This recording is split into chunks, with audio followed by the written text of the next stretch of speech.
right, that's cool. So good morning, everyone, and thank you, Manuel, for organizing this open day in the PhD in aerospace engineering.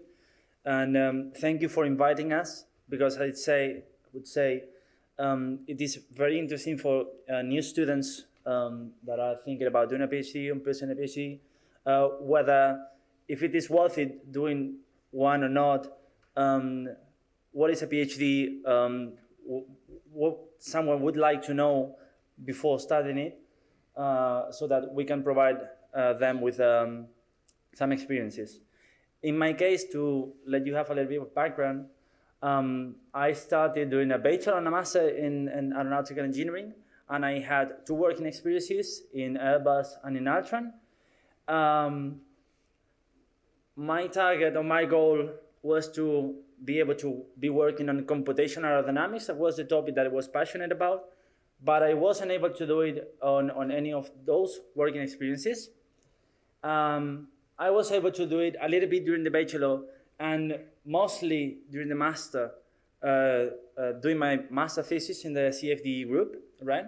But I was feeling that I was not in a very, or in the best situation to be applying for the position that I would actually wanted to be working at, right? So in order to, because I was thinking that there was people outside Spain specializing more on the topics, right? So in order to try to balance a little bit that, all right, that's it. To balance, let's say, the specialization, I wanted to specialize myself as well. So I started a PhD in computational dynamics here at the university, right? I've been here for 4 years and something, and then I will be. You need to point. Yeah, no, takes a while. I don't know why. Okay, and I will be joining Airbus. Okay, hopefully in June if nothing strange happens. All right. But the main reason to do the PhD was in order to specialize myself, to get a deep understanding on the field I was passionate about, in order to be able to access research and development positions that I would say that without this specialization, it would have been quite difficult to be getting myself into. Okay. Regarding the PhD and why pursue one of it, I would say that this is a challenging journey, as challenging as rewarding in terms of what you get for yourself after the years that are passing here, right?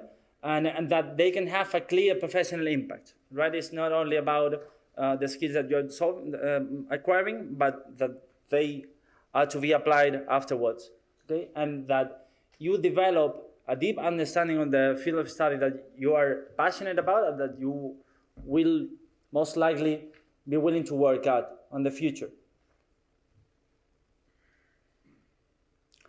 You have the opportunity to conduct original research that can have significant impact, right? Most likely.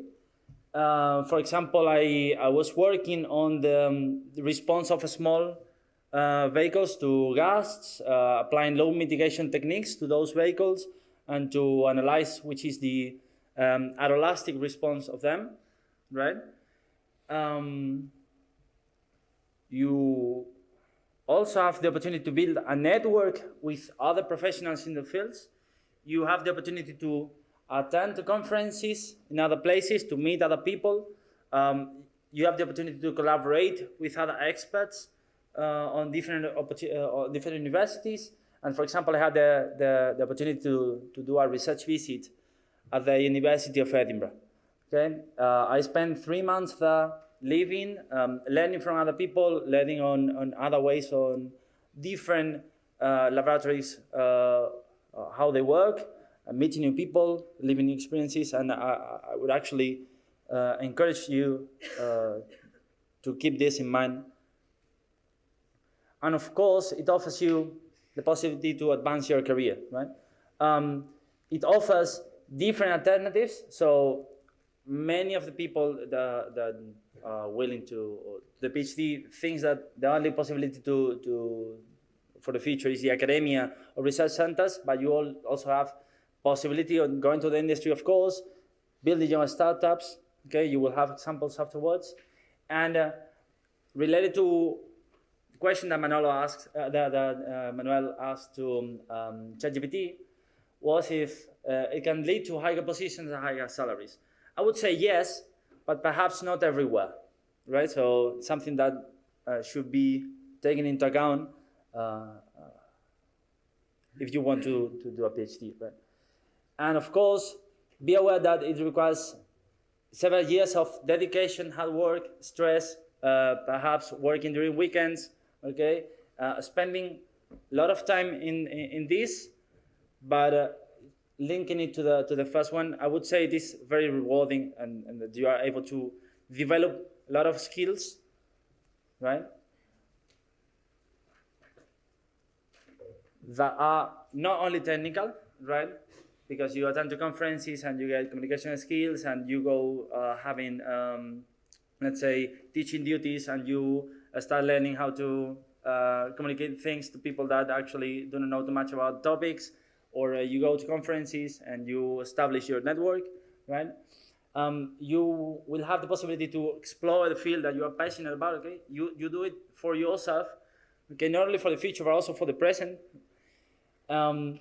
You will have been developing cutting-edge technologies and having solved problems that no one solved them before, or that you will be applying novel techniques to solve the problems that were already solved, but more efficiently or more accurately. Okay, you will be building the network for the future, no matter the path that you choose. Okay, if you go to a conference, there will be plenty of academic people that they are, or this. Likely that they are also related to industry, with many projects in collaborations with institutions in Europe, US, and that you will have the possibility to work in an international environment with the possibility of doing the research visit. And what am I going to be doing at Airbus? I actually used the videos before to say that what I'm going to be doing there is actually closely related to what I was doing during my PhD. I was doing this for small scale vehicles, and I'm moving to large scale aircraft. I'm going to be applying different techniques to those that I've been applying during these years, but I have been developing on other sites, combining it with my passions, things that I've been acquiring during these years. Okay, so I would say that what I'm going to be doing in Airbus is almost exactly what a PhD, let's say, prepared me for, right? So I would say that the message is, if you're passionate about something and you work for it, of course, each of us is naturally more suitable for one position or another, but if you work for that, it is likely that you can eventually go for it, no matter in the academy or industry, and that there is life after the PhD. Okay. So thank you very much for time. And I think